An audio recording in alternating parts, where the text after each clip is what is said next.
1939 को नेताजी की मौत का रहस्य क्या है? आखिर बोस की मौत पर उस वक्त के नेताओं ने वो तेजी क्यों नहीं दिखाई जिसकी जरूरत थी? क्या आजादी की जंग में शामिल तमाम नेता उनका रुतबा और लोकप्रियता को देखकर घबरा गए थे? But even a non-violent struggle demands an army, an organization, and a machinery. ये एक ऐसा सवाल है जिसे जानने के लिए हमें नेताजी के संघर्ष में उतरना होगा।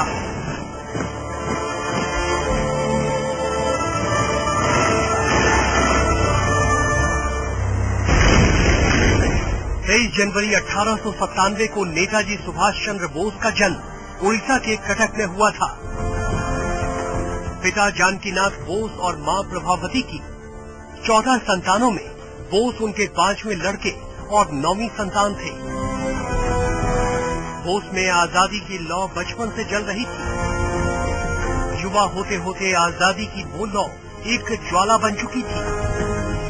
मुंबई के मणि भवन में 20 जुलाई 1921 को नेताजी सुभाष चंद्र बोस की मुलाकात महात्मा गांधी से हुई। पहली ही मुलाकात में गांधी जी को नेताजी भा गए। गांधी जी के संपर्क के महज 2 साल के अंदर बोस ने स्वराज पार्टी की स्थापना में अपनी भूमिका बखूबी निभाई। कुछ ही सालों में बोस ने अपने मजबूत इरादों से अंग्रेजों की चूल्हे हिला दी। साल 1925 में अंग्रेजों ने उन्हें बर्मा की मांडले जेल में डाल दिया, जहां वो तपेदिक का शिकार हो गए। लेकिन उन्होंने हिम्मत नहीं हारी और एक बार फिर अंग्रेजी हुकूमत के खिलाफ खड़े हो गए। साल 1928 में उन्होंने साइमन कमीशन का विरोध किया, जिसके लिए उन्हें गिरफ्तार कर लिया गया। लेकिन वो यही नहीं रुके। जेल से छूटने के बाद उन्होंने अपना अभियान तेज कर दिया। कोलकाता में 26 जनवरी 1931 को उन्होंने राष्ट्र ध्वज फहराकर एक विशाल जनसभा को संबोधित किया। बोस के इस कदम से अंग्रेज बौखला गए और उन्होंने उनके ऊपर लाठीचार्ज कर दिया। बोस को जेल में डाल दिया गया, लेकिन बोस के इरादों पर इसका जरा भी फर्क नहीं पड़ा। सुभाष चंद्र बोस जनता के बीच में हीरो बन गए। साल 1938 तक सुभाष चंद्र बोस का खत इतना ऊंचा उठ गया कि उन्हें आजादी की जंग का नेतृत्व करने के लिए हरिपुरा के 51वें अधिवेशन में कांग्रेस का अध्यक्ष चुन लिया गया। अध्यक्ष बनते ही बोस ने जता दिया कि आजादी की जंग केवल अहिंसा से नहीं जीती जा सकती है। But even a non-violent struggle demands an army, an organization, and a machinery. Netaji ने दिखा दिया था, आजादी की जंग भाषणों से नहीं, कुर्बानी से जीती जाएगी।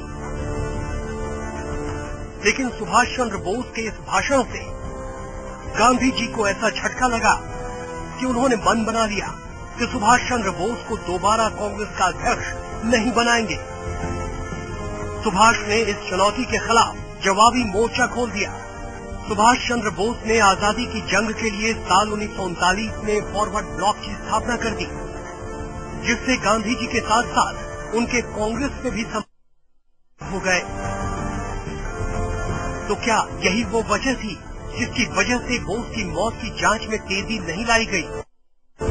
क्या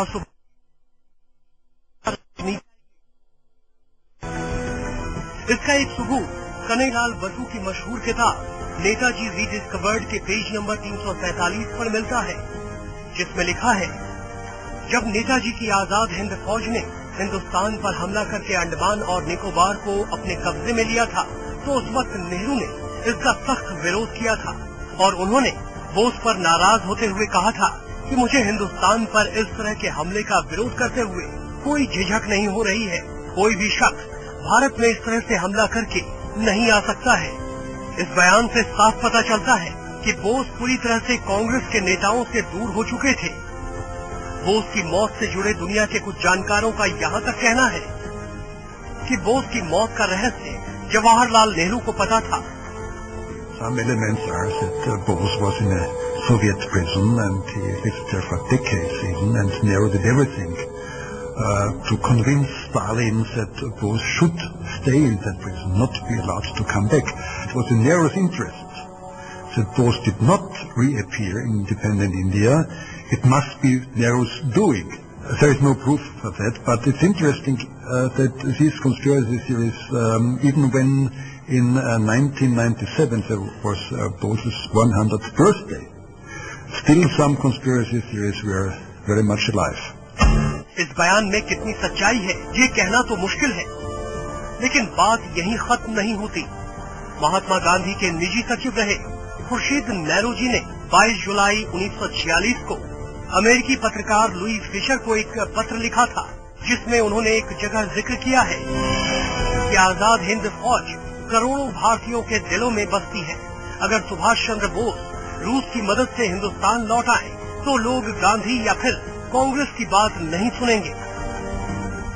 ये पत्र बताता है कि उनकी मौत के बाद भी हिंदुस्तान में उनकी कितनी अहमियत थी। यहाँ तक कि महात्मा गांधी को भी उनकी मौत पर शक था। दिसंबर 1945 में महात्मा गांधी का बयान, मुझे पूरा भरोसा है कि नेताजी जिंदा हैं। अगर कोई उनकी अस्थियां लाकर मुझे दिखाए तो भी मैं भरोसा नहीं करूंगा कि नेताजी मर चुके हैं। 2 जनवरी 1946 को महात्मा गांधी का एक और बयान आया, मुझे लगता है कि सुभाष चंद्र बोस जीवित है और वो कहीं छिप गए हैं। बोस की मौत के लगभग 1 साल बाद तक देश की चोटी के नेताओं ने जिस तरह से बयान दिए हैं, उससे साफ है कि कहीं न कहीं बोस की मौत पर जांच कम और सियासत ज्यादा हुई है। Bureau report, live India.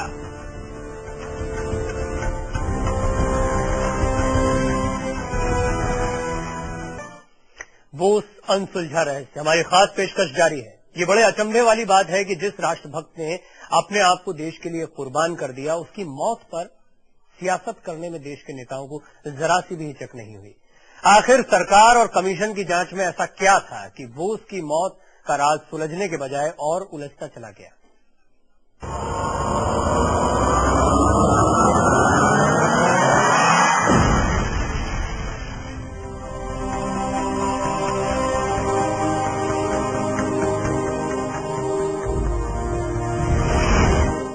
अगस्त 1945 को नेताजी की मौत का रहस्य क्या है?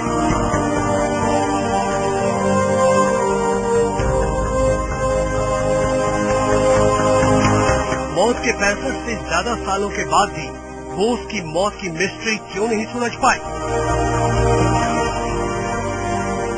क्या बोस की मौत की जांच में जुटी सरकारों और आयोगों ने मौत का राज सुलझाने के बजाय उलझा दिया था? नेताजी की मौत के रहस्य को पेचीदा बनाने में सरकारी दस्तावेज काफी है। साल 1954 में प्रधानमंत्री जवाहरलाल नेहरू के निजी सचिव एमओ मथाई ने एक औपचारिक पत्र में माना कि 2 दिसंबर 1954 को जापान से नेताजी सुभाष चंद्र बोस की अस्थि कलश और 200 रुपए विदेश मंत्रालय को मिल गए, जिसमें से 200 रुपए आईएनए के रिलीफ फंड को दे दिए गए। लेकिन पत्र में ये नहीं बताया गया कि नेताजी के अस्थि कलश को कहाँ रखा गया है। आखिर सरकार ने देश को अस्थि कलश की जानकारी क्यों नहीं दी?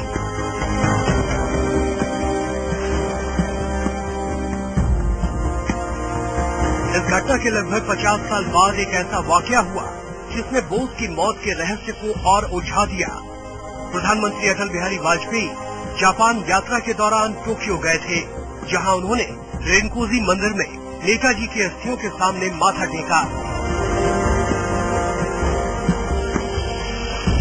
लेकिन अब सवाल उठता है कि अगर नेहरू के निजी सचिव एमओ मथाई के पत्र को सही माने तो नेताजी का अस्थि कलश साल 1954 को भारत आ चुका था। तो फिर प्रधानमंत्री अटल बिहारी वाजपेयी 50 साल बाद किसकी अस्थियों के सामने माथा टेक रहे थे?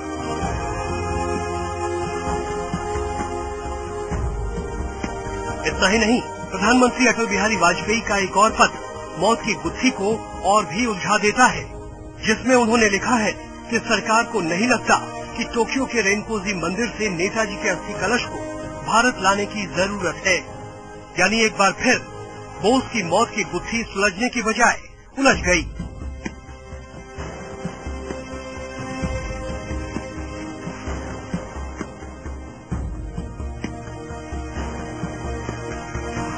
हिंदुस्तान की आजादी के बाद 3 कमीशन बन चुके हैं जिन्होंने बोस की मौत का रहस्य सुलझाने की कोशिश की है।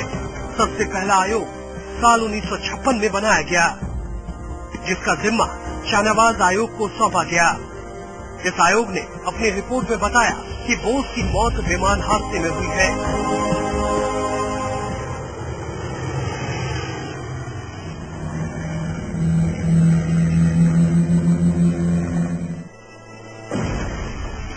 सुभाष चंद्र बोस के बड़े भाई सुरेश चंद्र बोस ने आरोप लगाया कि भारत सरकार उन्हें रिपोर्ट मानने के लिए मजबूर कर रही है,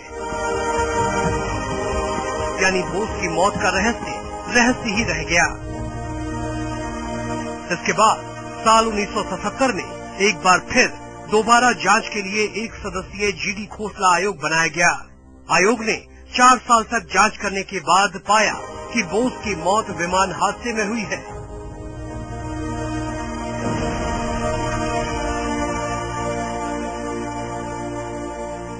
लेकिन इन दोनों आयोगों में एक चौंकाने वाली बात सामने आई।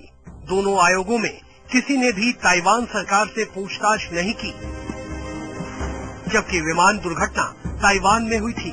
आखिर ये कैसी जांच थी जिसमें विमान हादसे वाली जगह पर कोई जांच पड़ताल नहीं की गई? मतलब साफ है कि जांच की आड़ में आयोग ने देश को गुमराह किया।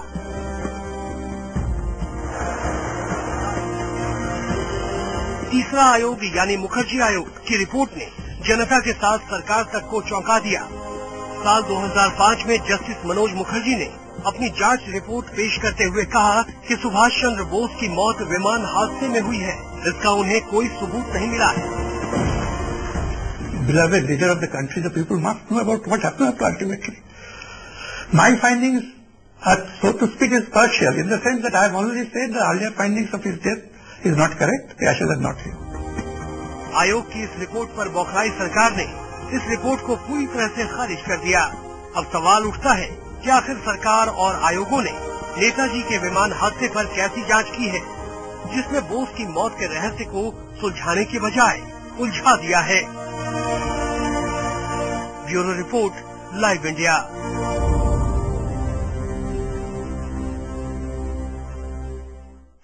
इसमें तो कोई दो राय नहीं कि बोस की मौत पर जमकर सियासत हुई है।